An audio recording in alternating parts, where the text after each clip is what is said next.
kami mengucapkan selamat pagi, selamat malam, selamat bertemu kembali dengan kami Jemaat Fisdak dalam acara kami pembahasan sekolah Sabat pada saat ini.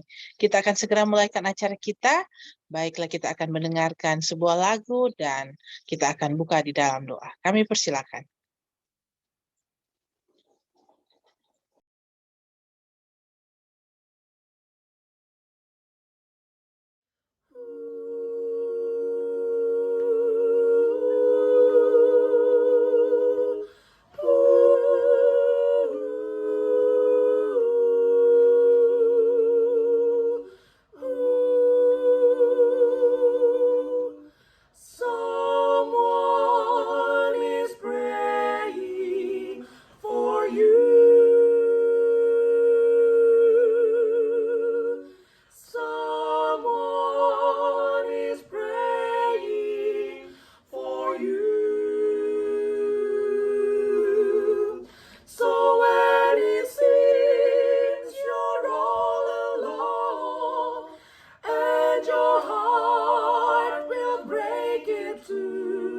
Remember, someone is praying for you.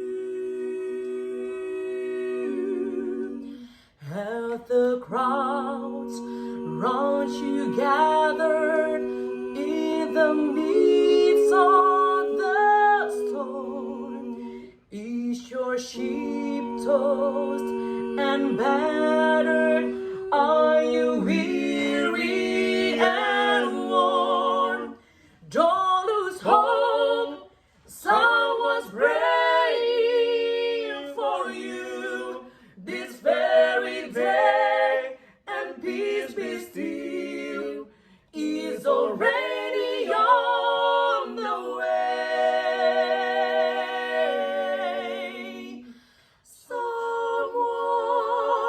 is praying for you. Someone is praying for you.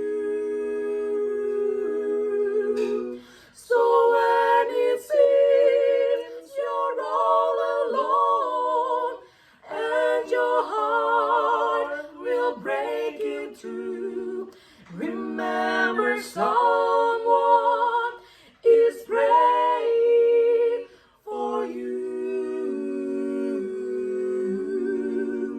When it seems that you've prayed till your strength is all gone, and your tears roll like raindrops all the day long.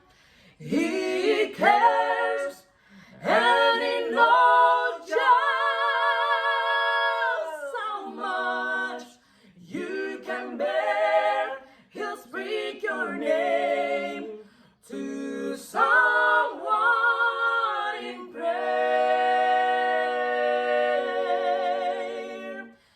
Someone is praying for you.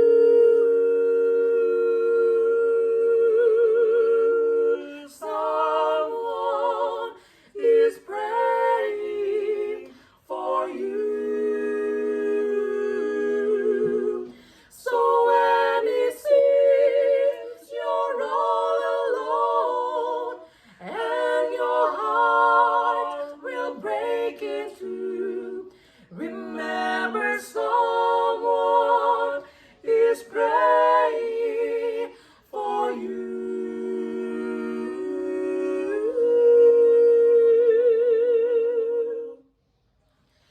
Remember someone is praying for you.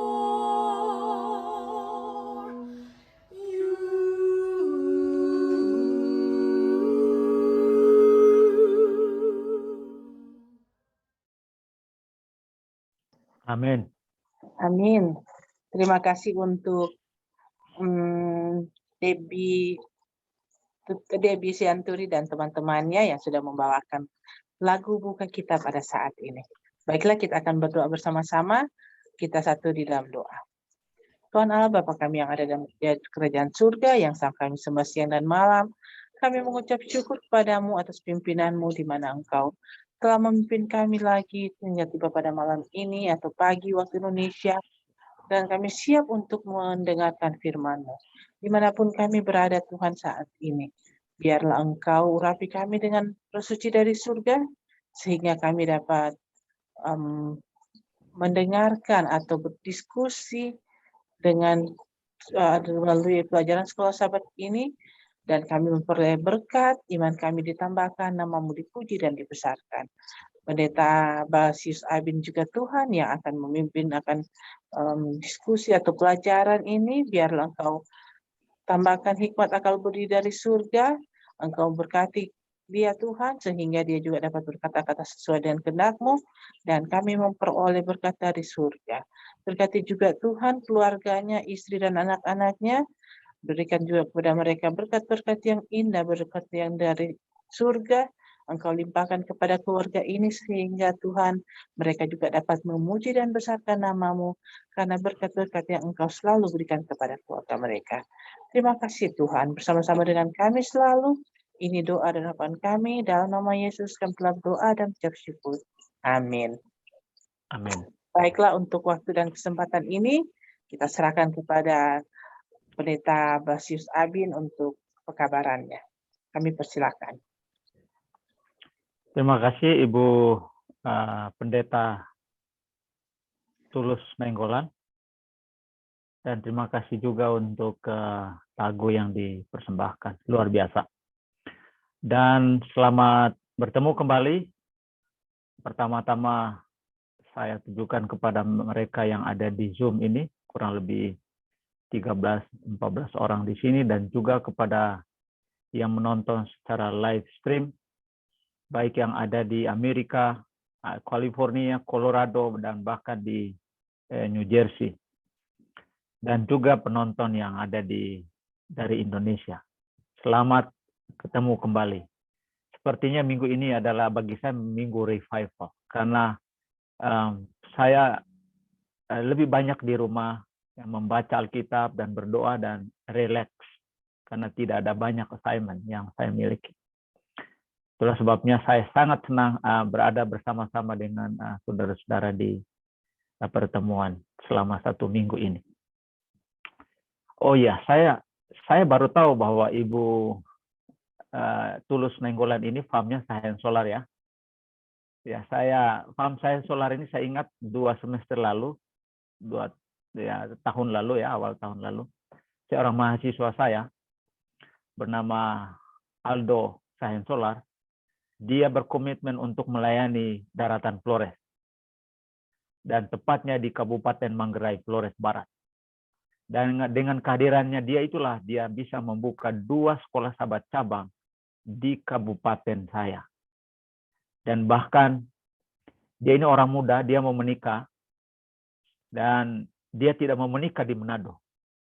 Dia mau menikah di tempat dia melayani. Saya utus istrinya, orang Ratahan juga, dan menikah di Kabupaten Manggarai dengan sangat sederhana. Nah, itu sesuatu yang luar biasa, dan saya sangat bahagia keberadaannya dia di sana, bisa membuka 2 sekolah sahabat cabang dalam tempo 1 tahun lebih ini. Farm Science Solar. Baik, kita melanjutkan pembahasan kita pada pagi ini. Izinkan saya share screen.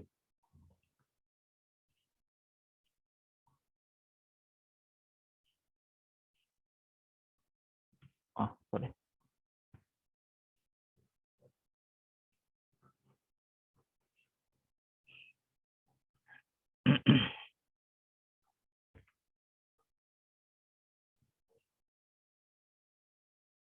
Oke, here we go.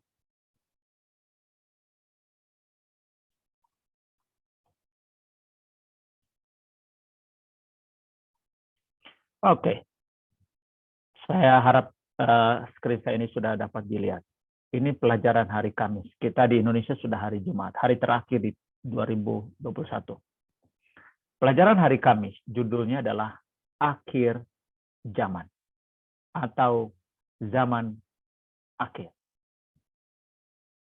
Kalau kita bicara mengenai akhir zaman atau zaman akhir, referensi kita selalu pergi ke kitab Daniel. Daniel pasal 2, Daniel pasal 7, Daniel pasal 8. Atau kitab yang paling terakhir di Alkitab, yaitu kitab Wahyu.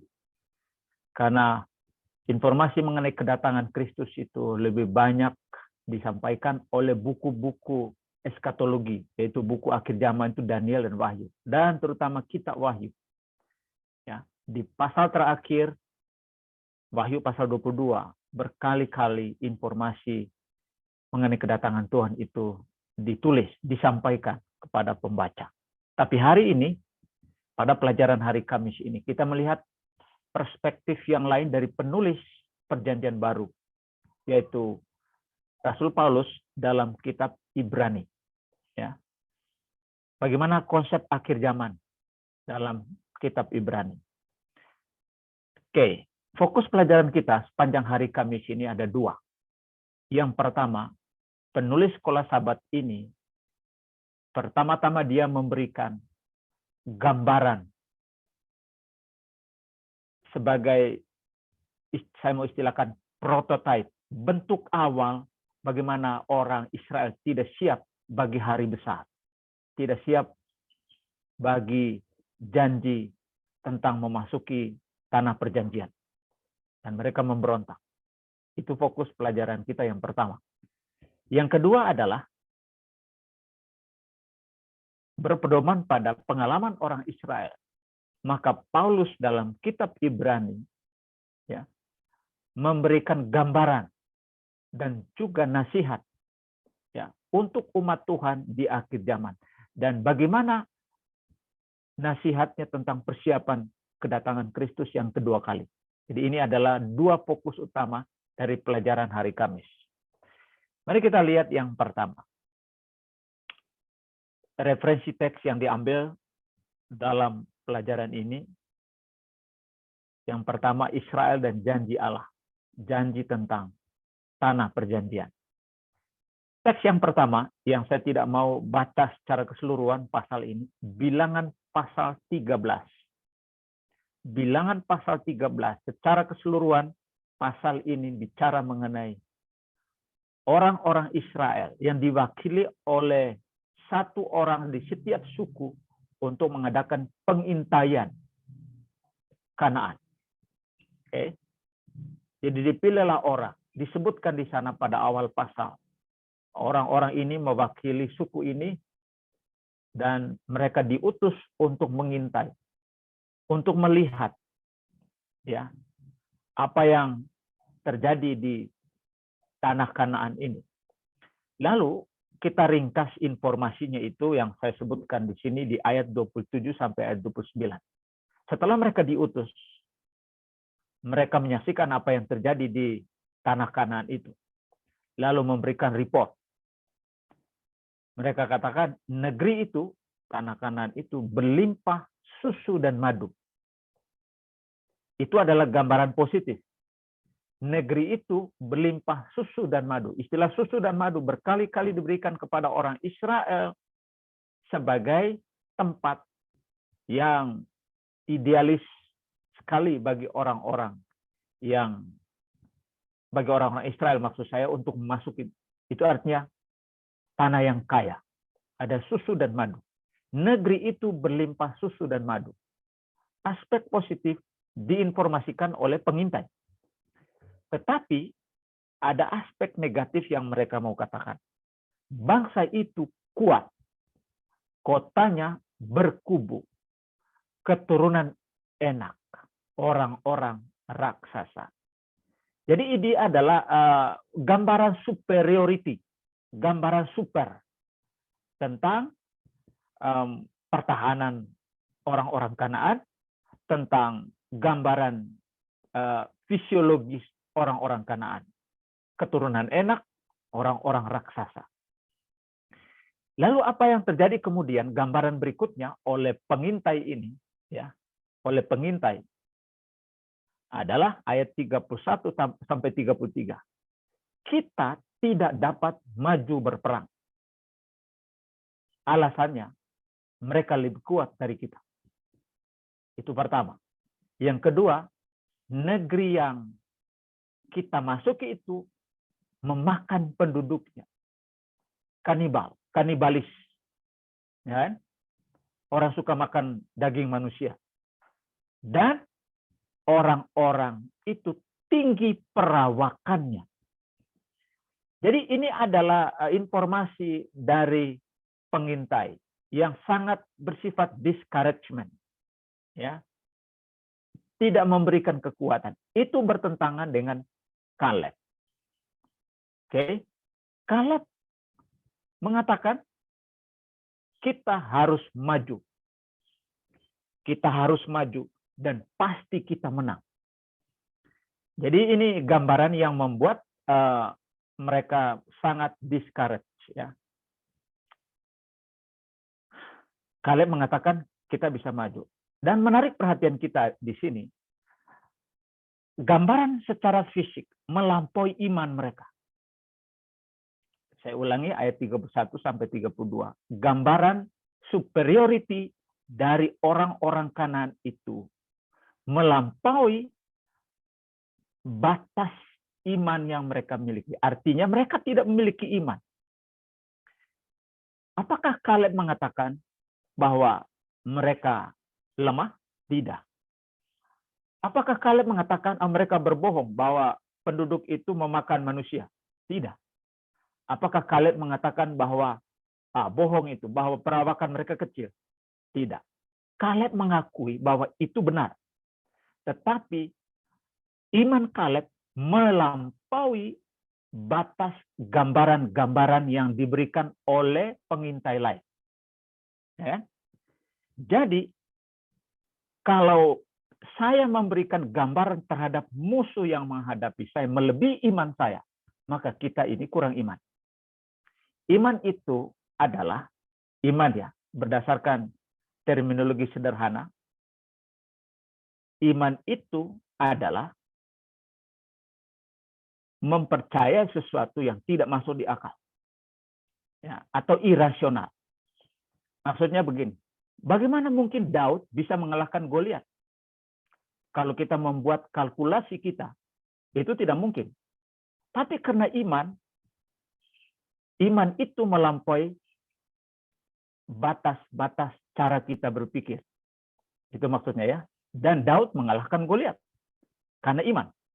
Karena kepercayaannya kepada Tuhan. Dan inilah iman yang dimiliki oleh Kaleb. Kaleb mengatakan, kita harus pergi menduduki tanah Kanaan itu, kalau Anda baca ayat 30, dan kita dapat mengalahkan mereka. Siapa yang mau dikalahkan oleh Kaleb? Orang yang kuat. Orang yang berani makan daging manusia. Orang yang perawakannya tinggi. Tidak masuk di akal. Tapi karena iman, itu bisa terjadi. Nah, inilah nilai atau iman yang dimiliki oleh para pengintai, kecuali Kaleb. Ya, mereka kurang iman. Itu adalah informasi yang pertama, bilangan pasal 13. Sekarang bilangan pasal 14. Bilangan pasal 14, narasi yang ada di sana adalah reaksi orang Israel terhadap laporan tentang orang Kanaan yang disampaikan oleh pengintai tadi. Mari kita lihat apa respon mereka. Israel bersungut atau marah dan mempertanyakan mengapa Tuhan bawa mereka di padang gurun supaya menjadi tawanan dan mati di padang gurun. Halusinasi yang mereka miliki, mungkin bukan halusinasi, imajinasi yang muncul dalam pikiran mereka adalah kematian, maut, annihilation, pembantaian. Karena dia katakan makan manusia, tinggi perawakannya, lebih kuat dari kita, orang-orang raksasa. Jadi semua gambaran itu menjadi imajinasi negatif bagi mereka bahwa kita mau mati. Itulah sebabnya alasannya mereka bersungut mereka marah, dan mereka bahkan mempertanyakan, mengapa Tuhan membawa kita di padang gurun supaya menjadi tawanan dan mati di padang gurun? Ini adalah sebuah pertanyaan menunjukkan kurangnya iman. Sebab mereka sendiri menyaksikan di Mesir pada waktu 7 kutuk, 10 kutuk ya, diberikan oleh Allah kepada orang Mesir. Di hadapan Firaun, Tuhan mengatakan, aku akan membawa umatku di padang gurun untuk menyembah aku. Itu berkali-kali kalau Anda baca dalam kitab kitab Keluaran. Apa tujuan Tuhan membawa Israel di padang gurun? Untuk menyembah Allah.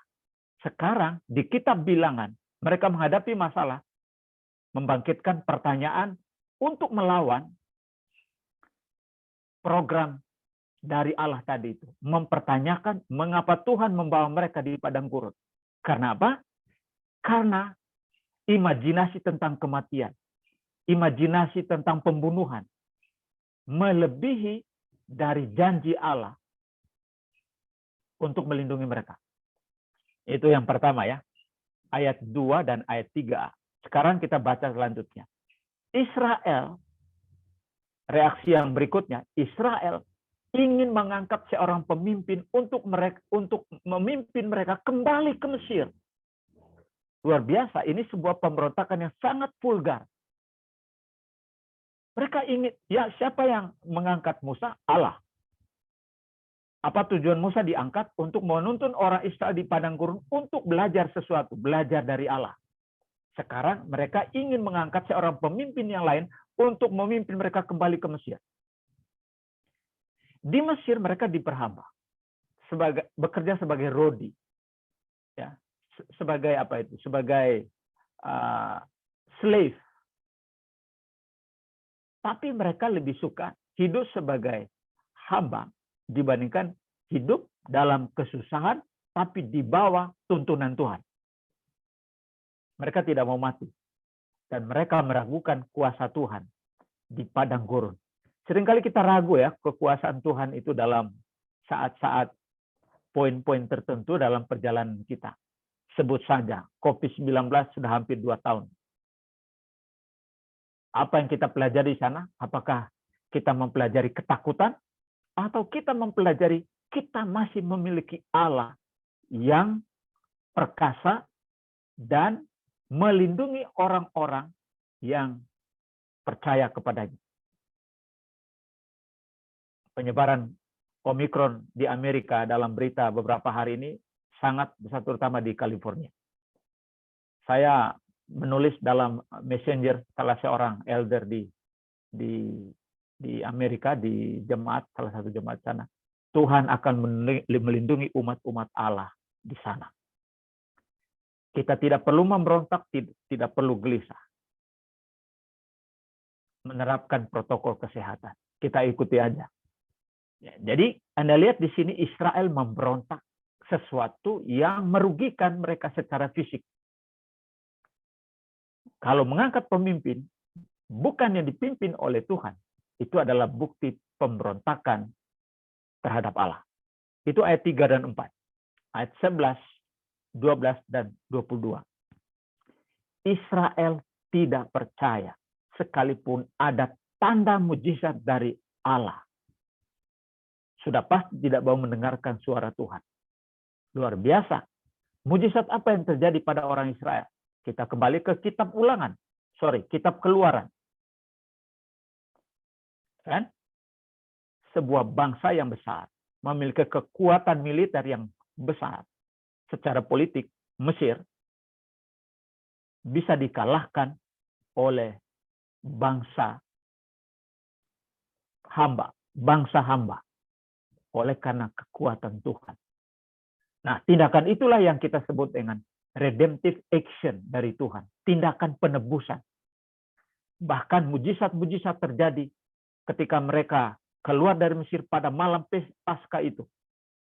Lalu kemudian mereka melewati Laut Merah. Itu semua adalah mujizat yang dipertontonkan oleh Tuhan untuk membangkitkan kesadaran iman orang Israel. Tetapi ketika mereka menghadapi masalah, Israel tidak percaya. Sekalipun mujizat-mujizat itu dibuat oleh Allah sebelumnya. Ini adalah bentuk pemberontakan. Di 3 perikop ini adalah informasi penting bagaimana reaksi Israel terhadap persoalan yang mereka hadapi di depan. Ini belum dihadapi di depan waktu mereka menyeberangi Sungai Yordan memasuki tanah Kanaan.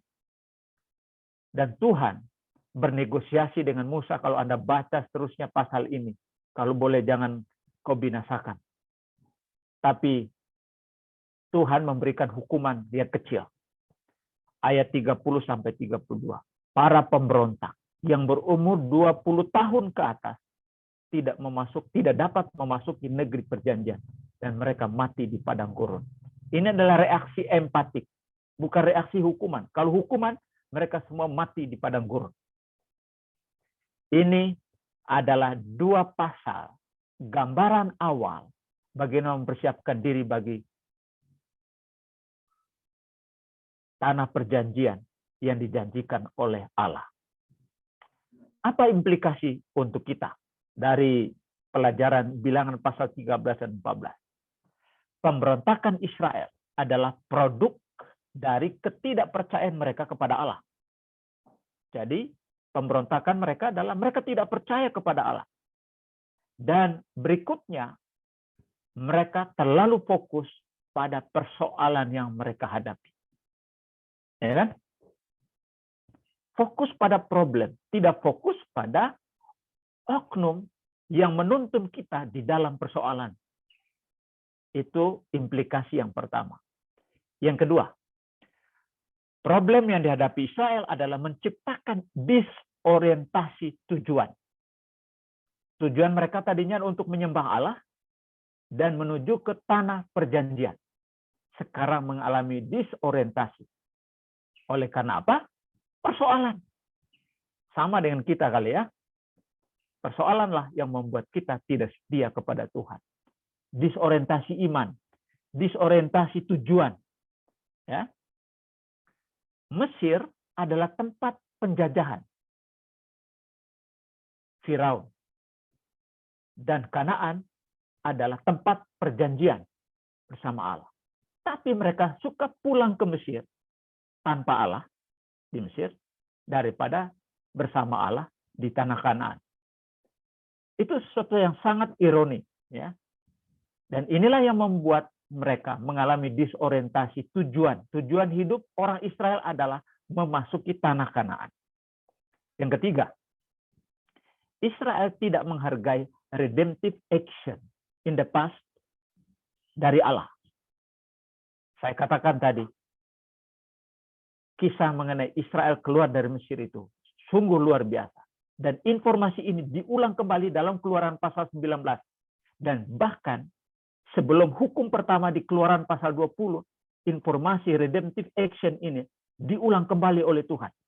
Bahwa berbasis tindakan penyelamatan Allah lah kamu menuruti 10 hukum. Basisnya itu, dasarnya itu. Mengapa saya menurut hukum? Karena Tuhan menyelamatkan Israel dari penjajahan Mesir. Dan redemptive action itu tidak dihargai oleh orang Israel hanya gara-gara mereka melihat persoalan mereka terlalu besar. Dan mereka tidak melihat Allah itu maha besar. Itulah gambaran, pelajaran yang kita temukan dalam pemberontakan dan persiapan Israel memasuki tanah perjanjian. Berdasarkan gambaran itu, Paulus memberikan nasihat di dalam kitab Ibrani. Mari kita lihat sekarang. Bagaimana kita mempersiapkan diri bagi peristiwa akbar di akhir zaman. Kedatangan Yesus yang kedua kali. Mari kita lihat beberapa teks dari teks yang diambil oleh penulis Sekolah Sabat ini. Yang pertama, dia memberikan gambaran holistik tentang Allah. Ibrani pasal 1 ayat 2. Maka pada zaman akhir ini, waktu dia bilang maka pada zaman akhir ini, artinya dia ada informasi di ayat 1. Ia telah berbicara kepada kita dengan perantaran anaknya. Di ayat 1 dia katakan, Dia berbicara kepada kita dengan perantaran Nabi Musa, nabi-nabi yang lain. Ya. Tapi di akhir zaman, ingat judul kita, pelajaran kita adalah tentang akhir zaman atau zaman akhir. Pada zaman akhir, Allah berbicara kepada kita dengan perantaran anaknya. Siapa anaknya ini? Dia kasih tahu di bagian terakhir ayat yang sama. Oleh dia, Allah telah menjadikan alam semesta ini. Jadi siapa anak? Anak adalah pencipta alam semesta ini. Wow, pencipta alam semesta ini berbicara kepada kita. Itu sungguh luar biasa. Ya, sungguh luar biasa. Kalau kita bertemu dengan pemimpin politik aja kita sudah rasa bangga. Bertemu dengan presiden kita, Joko Widodo. Atau bertemulah orang-orang yang terkenal di negeri ini atau di Amerika. Ini kita bertemu dengan Sang Pencipta. Anak dalam Yohanes pasal 1 ayat 1 sampai ayat 3, dia adalah pencipta. Dia adalah penebus. Tapi gambaran dalam Ibrani pasal 1 ayat 2, dia menekankan tentang anak sebagai pencipta. Yang menjadikan alam semesta ini. Luar biasa. Ini gambaran permulaan. Mengapa kita harus bergantung kepada anak? Mengapa harus kita bergantung pada Yesus? Mengapa kita harus bergantung pada Allah? Yang kedua, Ibrani pasal 9 ayat 26 sampai 28. Anak itu adalah penebus. Tadi anak adalah pencipta. Mari kita baca. Tetapi jika demikian ia harus berulang-ulang menderita sejak dunia ini dijadikan. Tetapi sekarang ia hanya satu kali saja menyatakan diri. Dan pada zaman akhir untuk menghapuskan dosa oleh korbannya. Dan sama seperti manusia ditetapkan untuk mati hanya satu kali saja. Dan sesudah itu dihakimi. Ayat 28. Demikian pula Kristus hanya satu kali saja mengorbankan dirinya untuk menanggung dosa banyak orang. Sesudah itu ia akan menyatakan dirinya sekali lagi tanpa menanggung dosa untuk menganugerahkan keselamatan kepada mereka yang menantikan dia. Wow. Luar biasa. Pada zaman akhir, diingatkan oleh penulis Ibrani bahwa pengorbanan Yesus itu adalah asuransi kita untuk memperoleh keselamatan. Di ayat 26 dikatakan, pada zaman akhir untuk menghapus dosa oleh korbannya. Luar biasa. Jadi, siapa Yesus? Siapa anak Allah menurut gambaran Ibrani pasal 9? Dia adalah penebus. Ya kan? Ayat 28 dikatakan, Kristus hanya satu kali saja mengorbankan dirinya untuk menanggung dosa banyak orang. Luar biasa. Jadi, seluruh kitab dari perjanjian lama sampai perjanjian baru, fokusnya adalah tentang Yesus. Makanya kita selalu menghafal Yohanes pasal 3 ayat 16. Itu adalah inti dari kitab suci. Juru selamat itu menjadi manusia dan mengorbankan diri untuk keselamatan semua orang. Artinya semua orang memiliki probability, kemungkinan untuk selamat kalau percaya kepada dia. Dia mengorbankan dirinya. Sesudah itu ia akan menyatakan diri sekali lagi. Jadi ayat 26 dan ayat 27 dan ayat 28 bagian A. Itu semua berbicara mengenai pengorbanan Yesus di atas kayu salib. Tetapi ayat 28 bagian yang terakhir, dia katakan, sesudah itu, sesudah apa itu? Sesudah mengorbankan dirinya, dia naik ke surga. Ia menyatakan dirinya sekali lagi tanpa menanggung dosa untuk menganugerahkan keselamatan kepada mereka menantikan dia. Dia bicara mengenai apa ini? Kedatangan Kristus yang kedua kali. Luar biasa. Jadi penebus kita itu tidak hanya mati di atas kayu salib, tapi dia akan datang kembali untuk menganugerahkan keselamatan kepada dia yang menantikan, kepada mereka yang menantikan kedatangannya. Wow. Kalau kita menarik ide dari teks-teks yang kita baca ini, sepertinya lagu kita semua sama. lagu kita adalah kedatangan Kristus. Kita ada di akhir zaman. Peristiwa akbar yang paling terakhir adalah the second coming of Jesus Christ. Wow, saya secara pribadi kalau mengingat tentang pekabaran mengenai kedatangan Kristus, saya dikuatkan baca teks-teks kedatangan Tuhan. Maka penderitaan saya di sini ringan. Pengorbanan saya di sini tidak ada apa-apanya. Tapi melihat ke depan pada kedatangan Tuhan, saya dikuatkan. Lalu atas informasi bahwa Allah adalah pencipta, anak Allah adalah pencipta, dan anak Allah adalah penebus, bagaimana respon kita menurut nasihat Rasul Paulus? Tanggapan idealnya adalah ini. Pertama, janganlah kita menjauhkan diri dari pertemuan-pertemuan ibadah. Ya? Seringkali kita bosan ya. Gitu-gitu aja pertemuan di gereja. Ibadah itu artinya bertemu dengan Tuhan. Ya kan? Tetapi ingat satu hal bahwa kita selalu berpikir kita menginvestasi sesuatu yang invisible sekarang. Hasilnya nanti kemudian. Saya kasih contoh ya. Ada seorang anak yang bandel hidup bersama omanya, anak yatim piatu. Dan omanya sering pergi ke gereja. Anda mungkin baca ini tulisan ini, informasi ini. Tapi saya ulang di sini. Bandel, tidak mau ke gereja. Pertemuan-pertemuan dia tidak mau. Suatu ketika, waktu omanya pulang dari gereja, dia bertanya, Oma, apa khotbah yang disampaikan oleh pendeta hari ini? Omanya katakan, saya ini terlalu tua untuk mengingat apa isi khotbah hari ini. Oke, kalau begitu, kata cucunya. Coba ingat ayat yang disampaikan oleh pendeta hari ini. Omanya katakan, juga saya terlalu tua untuk mengingat ayat apa tadi. Tapi pokoknya khotbah pendeta sangat menarik dan sangat menguatkan. Lalu cucunya mengatakan, kalau Oma tidak mengingat isi khotbah pendeta, tidak mengingat ayat-ayat yang disampaikan oleh pendeta, untuk apa ke gereja? Hari berikutnya, omanya menyuruh dia pergi ke sungai bersama-sama dengan omanya dan membawa keranjang yang digunakan untuk kandang menutupi ayam. Ya, kalau orang berasal dari desa tahu itu. Keranjang anyaman untuk menutup ayam peliharaan.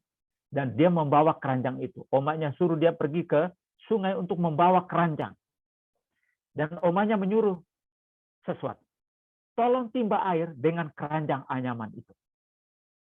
Lalu cucunya mengatakan, bagaimana mungkin air bisa ditimba dengan keranjang anyaman? Lalu omanya mengatakan, timba terus-menerus, kamu akan menemukan sesuatu. Setelah seratusan kali dia menimba air itu dengan keranjang anyaman, keranjang itu jadi bersih. Omanya mengatakan, saya memang tidak mengingat ayat-ayat yang diberikan oleh pendeta di acara-acara ibadah. Saya memang tidak selalu mengingat ide khotbah dari pendeta. Tapi hati saya bersih setiap kali saya bertemu dengan umat-umat Allah dan bertemu dengan Tuhan di ibadah. Sejak saat itu, cucunya mengerti. Ternyata kebaktian itu adalah investasi jangka panjang yang invisible, yang tidak dapat dilihat. Tapi hasilnya akan membersihkan hati kita. Nasihat Paulus, janganlah kita menjauhkan diri dari pertemuan-pertemuan ibadah. Seringkali membosankan. Itu aja. Tapi ingat, frekuensi, repetition, kehadiran kita di pertemuan itu akan selalu membersihkan hati kita. Semakin giat melakukannya di ayat yang ke-25. Menjelang hari Tuhan yang mendekat. Itu ayat 25. Yang kedua. Jadi yang pertama tadi, jangan pernah menjauhkan diri dari pertemuan ibadah.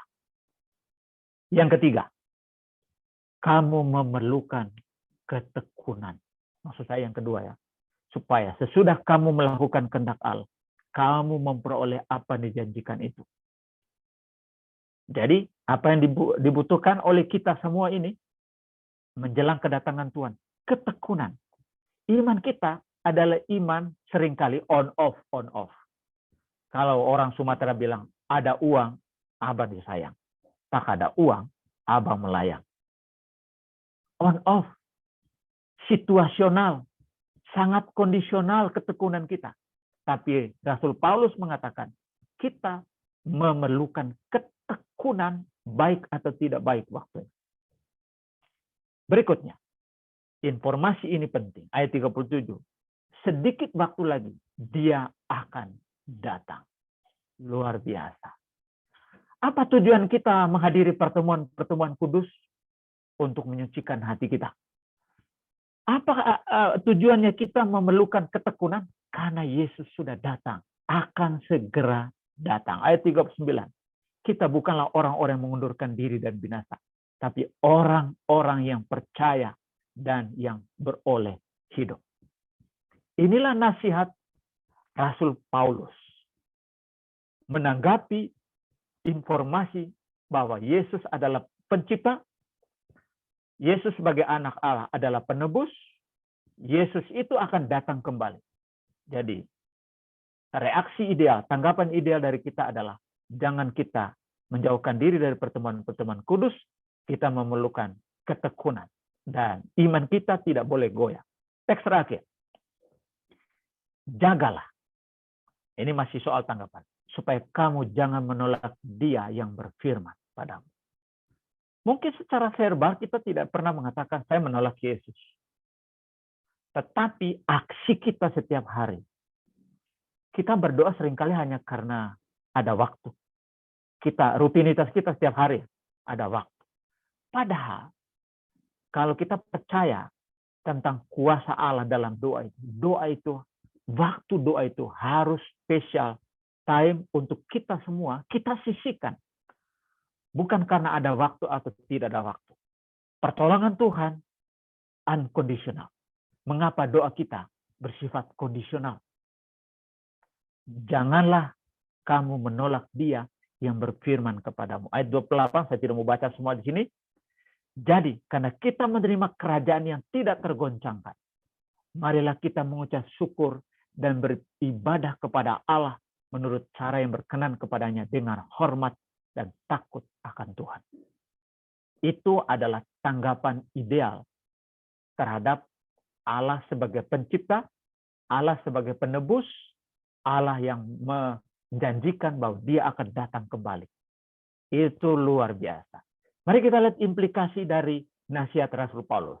Yang pertama, Paulus menasihati orang Kristen, baik pada zamannya maupun untuk kita hari ini, untuk berpegang teguh pada pengakuan iman kita bahwa Kristus sebagai juru selamat dan penderitaannya adalah jaminan keselamatan. Yang kedua, Paulus mengamarkan orang Kristen bahwa bahaya dari imoralitas, tindakan-tindakan kejahatan, materialisme, orang hanya mementingkan materi, fisik, uang, materi-materi yang lain. Atau hedonisme, hanya mementingkan kesenangan dunia ini. Bahaya dari ini semua, imoralitas, materialisme, dan hedonisme, menciptakan disorientasi tujuan dari perjalanan iman kita. Ya? Tidak ada yang salah kita memiliki materi. Itu adalah karunia Tuhan. Tapi itu bukan tujuan. Orang Kristen tidak bisa menjadikan materi sebagai sebuah tujuan. Ya, tujuannya adalah untuk hedonisme. Hedonisme itu senang-senang. Ya, saya tidak tahu. Saya bilang kemarin, kalau saya libur ya seperti sekarang, saya suka sekali mengunjungi tempat-tempat yang tidak biasa dikunjungi oleh orang, seperti penjara atau di Minahasa ini. Saya pergi di Udik sana di Kota Mobagu, yang jauh dari kota dan jauh dari jangkauan orang-orang. Dan itulah kesenangan. Ya, saya tidak mengatakan bahwa orang-orang suka tinggal di hotel, bla bla bla, mereka hedonisme. Mungkin itu adalah untuk mendidik anak-anak mereka. Tapi bagi saya dan keluarga, mengunjungi orang-orang yang susah. Ya, hari ini saya dan istri saya mengunjungi para janda. Para janda di sekitar Unclub. Itu tujuan kita. Dan disitulah kita menemukan kebahagiaan dan dan sukacita. Yang ketiga, hidup dengan jujur dan tulus di hadapan Tuhan dengan memelihara kesetiaan kepada Allah. Seringkali kita tidak jujur. Ketidakjujuran kita tidak diketahui oleh istri, oleh sahabat, oleh anggota. Tapi ketidakjujuran kita diketahui oleh Allah. Hiduplah jujur di hadapan Tuhan. Hiduplah jujur di hadapan keluarga. Dan hiduplah jujur di hadapan sesama. Dan ketulusan kita akan dibalas oleh Tuhan. Ini adalah implikasi atau refleksi dari nasihat Rasul Paulus. Saya mau kisah sedikit. Saya rasa ini di New York City ya, 9/11. Ya. Saya tahun 2001 ya, 2011 atau 2001. Oke.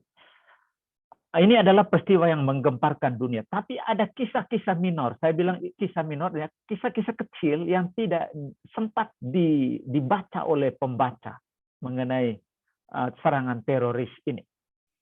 Dan kebetulan saya pergi mengunjungi Ground Zero. Sebenarnya saya pada tahun 2017 itu diundang oleh beberapa paleontologis Amerika untuk mengikuti riset penggalian dinosaurus di negara bagian Wyoming. Saya bersama dengan Dr. Tobin dari UNAI. Sebuah kesempatan. Tapi kerinduan saya adalah mengunjungi American Museum of Natural History di New York. Itu mimpi saya dari Indonesia. Dan ketika saya hubungi pendeta Stephen Rantung, dia katakan, datang saja pendeta. Dan saya pergi ke sana. Museum yang terbaik karena konstruksi dinosaurus asli di dunia ada di museum ini. Dan mimpi saya tergenapi. Tapi bukan itu yang saya mau ceritakan. Waktu saya mengunjungi Ground Zero, saya ingat kisah-kisah yang sangat menarik. Saya mau kasih tahu kisah yang pertama ya. Dicatat di New York Times waktu itu. Seorang ibu, bukan ibu ya, seorang perempuan yang bekerja di Twin Tower. Pada hari sebelum 9/11 itu, dia pergi membeli sebuah sepatu karena dia pergi jalan kaki. Anda tahu lah, kota New York itu sangat traffic ya, padat sekali. Dari orang lebih suka jalan kaki pergi ke office. Dan hari sebelumnya dia membeli sepatu baru untuk menggantikan sepatu lama karena dia berjalan kaki ke Twin Tower. Pada pagi itu dia berjalan dari apartemennya menuju ke Twin Tower.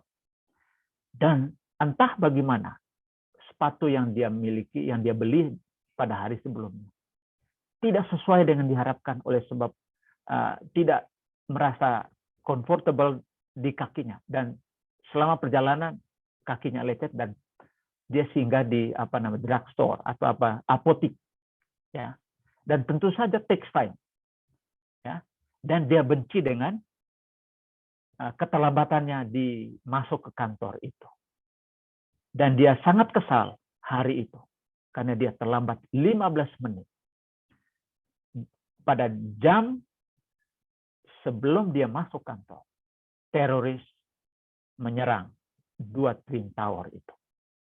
Belakangan dia mengatakan, kesulitan yang saya alami, tantangan yang saya alami, pencobaan yang saya alami, yang saya tidak suka adalah jalan yang disiapkan oleh Allah untuk menyelamatkan hidup saya. Kalau saya pergi tepat waktu pada pagi itu, maka saya adalah bagian dari orang-orang yang mati di Twin Tower. Itu kisah pertama. Kisah yang kedua yang saya baca adalah seorang ayah punya anak kecil. Hari itu dia harus mengantar anaknya ke TK. Saya tidak tahu apa sebutannya di Amerika. Dan dia terlambat masuk ke kantornya di Twin Tower. Dan dia juga membenci karena walaupun dia mengantar anaknya tepat waktu, tapi karena takes time untuk mengantar anaknya lalu kemudian dia pergi ke Twin Tower dan traffic, dia terlambat masuk ke office-nya. Dan keterlambatannya itu sebelum dia tiba, dua gedung kembar ini diserang oleh teroris. Dan dia menyaksikan, kalau saya datang tepat waktu, semua persoalan yang saya hadapi oleh karena kebenciannya terhadap late hari itu. Ya. Kalau saya datang tepat waktu, maka dia akan menjadi korban keganasan teroris. Tapi karena dia menghantar anaknya dan dia terlambat, dia selamat. Jadi seringkali apa yang kita alami saat ini, besok, lusa, dan tahun depan, banyak hal yang kita tidak suka alami. Tapi justru oleh persoalan itu, Tuhan ada di sana untuk memberikan pelajaran berharga. Ada sesuatu yang Tuhan kerjakan pada sesuatu yang kita tidak sukai, seperti perempuan tadi. Bapak Ibu sekalian, hari-hari ini akan berlalu. Dan di Indonesia tanggal 31 Desember. Sebentar lagi kita masuki tahun baru. Kita tidak tahu apa yang akan terjadi di tahun 2022. Saya pastikan 2022 tidak lebih baik dari tahun 2021. Tapi hanya satu yang baik, yaitu Yesus menyertai kita semua. Persoalan-persoalan kita hadapi, apa Israel setelah melewati sungai Yordan itu mereka mengalami kedamaian? Tidak, mereka berperang terus-menerus, tidak berhenti berkelahi.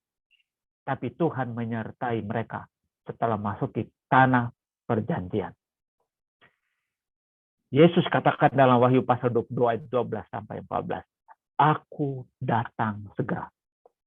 Aku membawa upahku untuk membalaskan kepada setiap orang menurut perbuatan. Aku adalah Alfa dan Omega, yang pertama dan yang terkemudian, yang awal dan yang akhir. Berbahagialah mereka yang membasuh jubahnya. Yes, Yesus akan datang segera. Yes, dia berjanji untuk membawa upah bagi mereka yang setia. Masalahnya adalah jubah kita. Jubah itu adalah simbol dari karakter Kristiani kita yang masih kotor. Mari kita bersihkan dengan menghadiri acara-acara kebaktian, dengan bergaul dengan Tuhan setiap hari. Ada sebuah lagu, Bersedialah. Lagu ini dikompos oleh mantan mahasiswa dari pendeta Stephen Rantung, pendeta Daud Pengeribuan, dan dinyanyikan oleh orang yang sama di lagu yang kemarin. Ya, mereka jadi pendeta sekarang, jadi pimpinan di daerah dan pimpinan uni, pimpinan perusahaan. Lagu ini ditulis oleh alumni Ungklab dan dinyanyikan oleh alumni Ungklab. Syairnya kira-kira ini. Mari diam sejenak. Cobalah kau renungkan akan kedatangan Yesus. Sungguh dekat. Hari-hari berlalu. Waktu terus berganti. Dia akan datang segera. Jemput umatnya. Mari bersedia. Sambut Sang Raja. Bersedialah.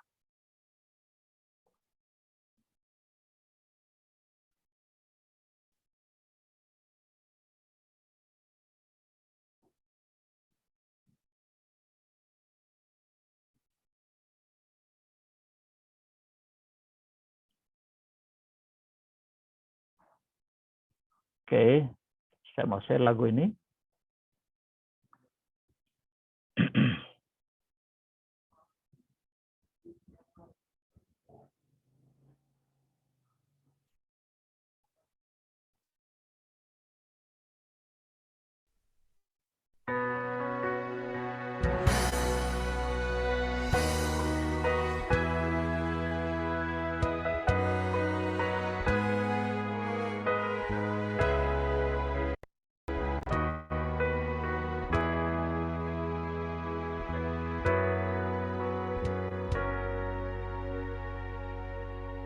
Mari diam sejenak, cobalah kau renungkan kan kedatangan Yesus sungguh dekat. Hari-hari berlalu, waktu terus berganti, Dia akan datang segera jemput umatnya.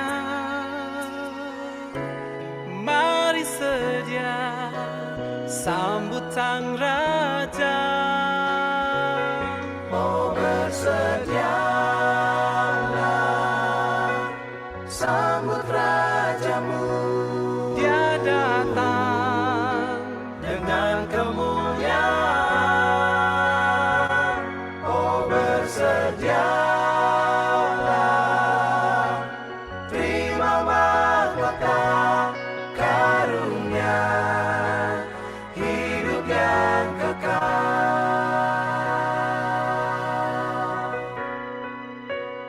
Janganlah kau terlena dengan kesenangan dunia hingga kau melupakan kedatangannya. Beritakanlah firman-Nya, kabarkanlah dengan segera. Kabarkan kedatangan Yesus Tuhanmu. Mari sedia sambut sang raja. Oh bersedialah, sambut rajamu. Dia datang Dengan kemuliaan, oh bersedialah, terima mahkota karunia, hidup yang kekal. Sekaranglah waktunya bersedia sambut sang raja. Bersedialah,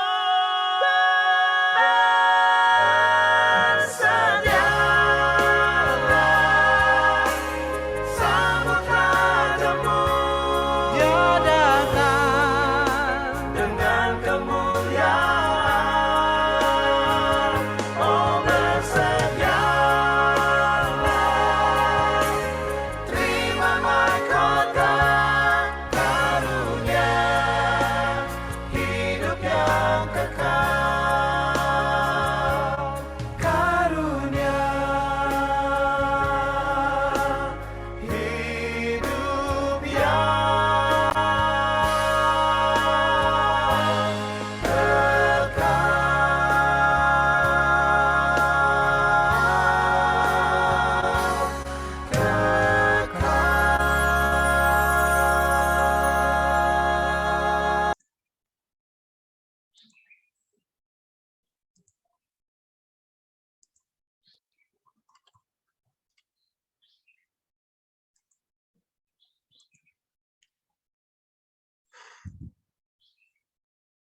Bersedialah.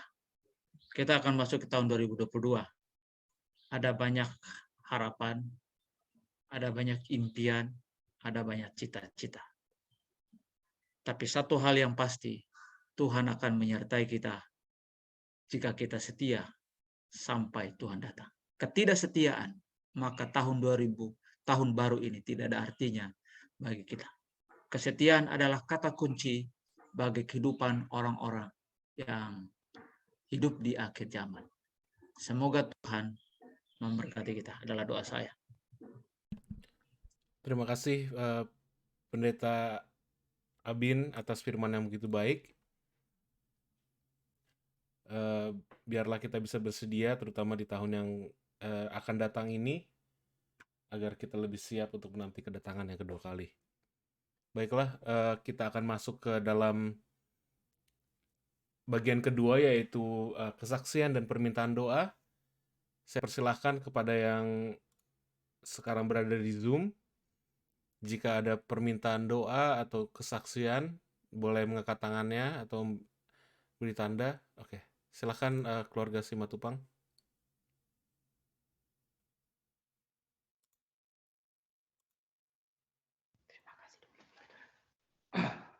Pertama, terima kasih atas pelajarannya. Ini deh ada bad news dan good news ini. Mana yang mau didengar duluan? Mana-mana dulu, nggak apa-apa Om. Good news lah dulu ya. Itu yang selama ini kita doakan dari minggu lalu, yaitu Joni Napitupulu. Dia sudah berada di rumah sekarang ini. Terima kasih atas doa-doa. Puji Tuhan, puji Tuhan. Dan yang kedua, yang sudah lama juga didoakan, yaitu gadis Julie Panjaitan yang dari Seattle itu, tadi pagi jam 2 telah beristirahat. Selama ini di Fisdak didoakan terus, tetapi itulah yang terbaik bagi Tuhan untuk dia beristirahat. Jadi jam 2 pagi dia, tadi pagi keluarga telepon kepada kami pagi-pagi, jadi dia sudah beristirahat. Lalu yang sangat disayangkan, untuk penguburannya cukup memakan waktu. Jadi harus tunggu dia paling sedikit 6 minggu baru bisa dikuburkan.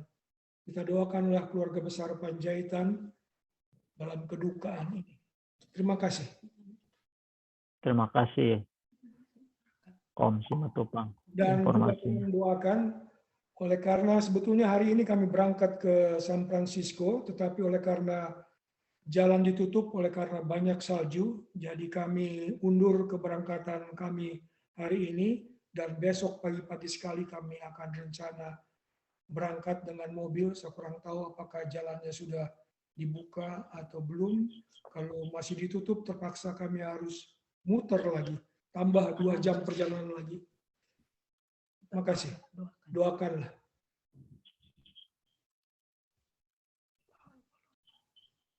Baik, ada lagi yang mau memberikan kesaksian atau permintaan doa?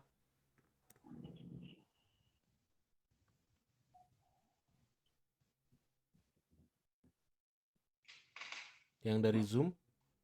Jika tidak ada, ini ada beberapa pendeta yang dari live stream. Yang pertama adalah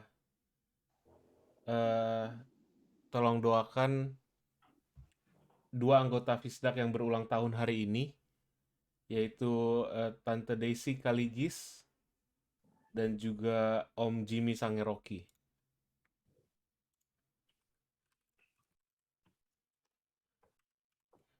Lalu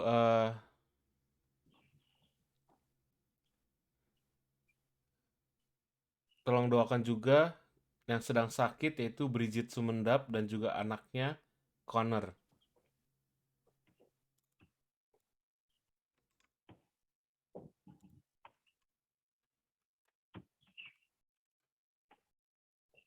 Dan mungkin kita bisa tetap doakan Pendeta Kesaulia yang dalam masih penyembuhan, pendeta di Seattle di rumah sakit.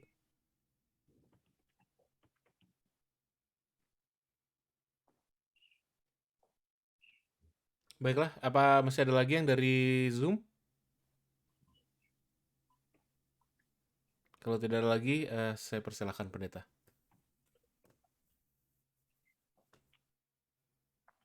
Oke, Bapak Ibu sekalian, marilah kita. Sebelum saya berdoa, saya mungkin kasih tahu dulu ya. Saudara-saudara sekalian, ini adalah pertemuan terakhir.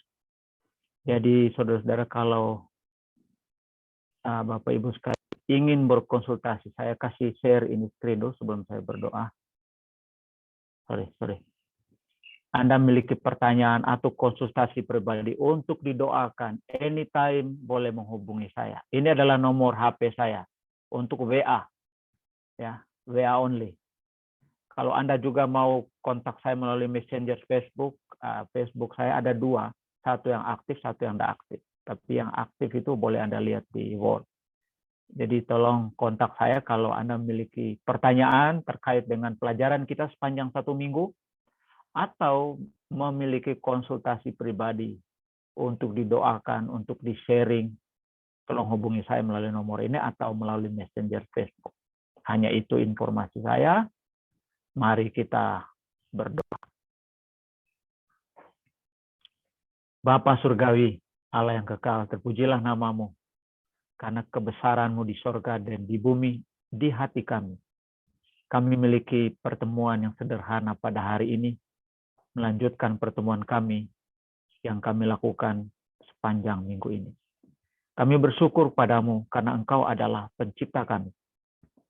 Kami bersyukur karena Engkau juga adalah penebus hidup kami. Engkau menebus orang Israel.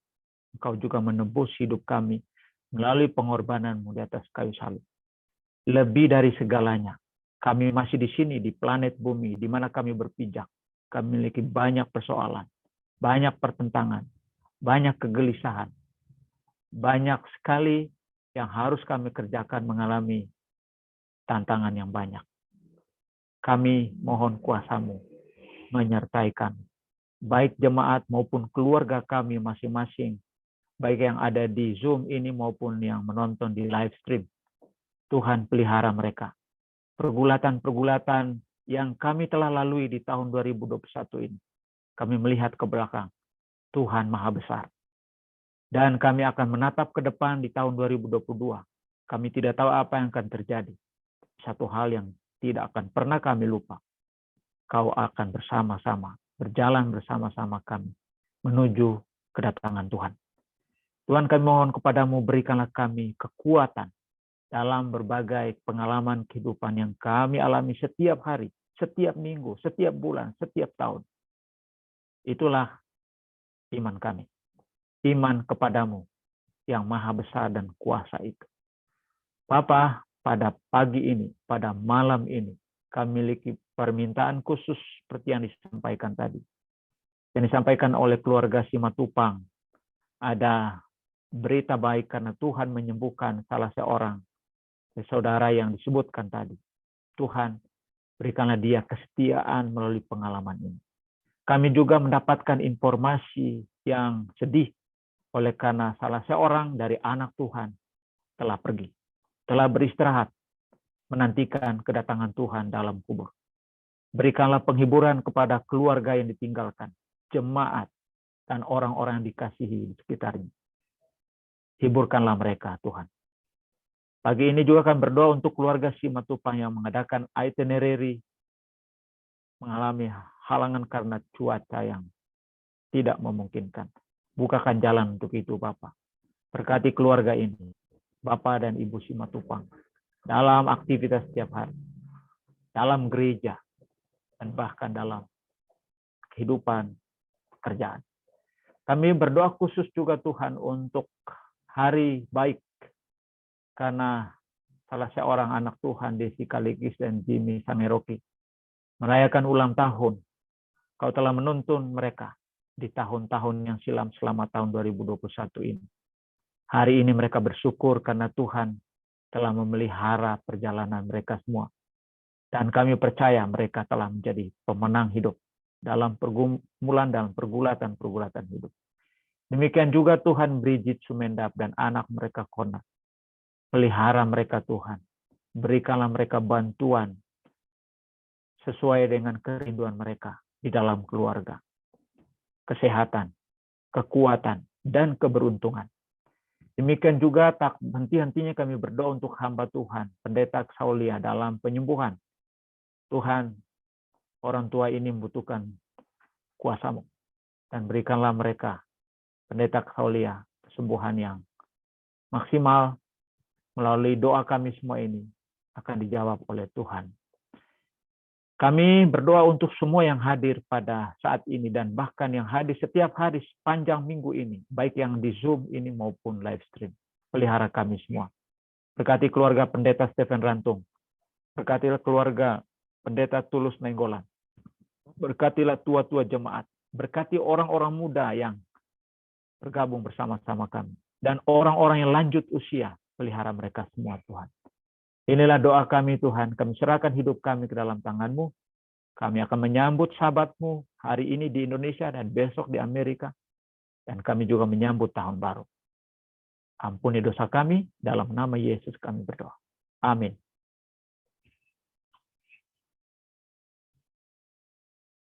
Baik, terima kasih banyak. Saya mewakili Jemaat Fisdak ingin mengucapkan banyak terima kasih atas firman yang sudah dibawakan oleh Pendeta Abin selama 1 minggu ini. Kiranya kita bisa mungkin bukan hanya mendengarkan sekali ya, tapi kita bisa ulang-ulang dan juga kita bisa hidupkan dalam kehidupan kita. agar kita tetap setia dan juga mau menunggu, bersedia untuk kedatangan yang kedua kali. Baik, pertemuan kita sampai di sini. Sampai bertemu besok. Besok kita akan bertemu lagi di jam yang sama. Akan ada acara yang spesial karena itu acara tutup tahun dan mungkin sudah dimulai dari besok. Akan ada acara yang lebih spesial, bukan hanya sekedar diskusi Sekolah Sabat yang terakhir di tahun 2021. Kita akan ada juga beberapa acara tambahan untuk acara kebaktian besok malam. Oleh karena itu, sampai bertemu besok malam di jam yang sama, jam 7.30. Tuhan memberkati kita semua.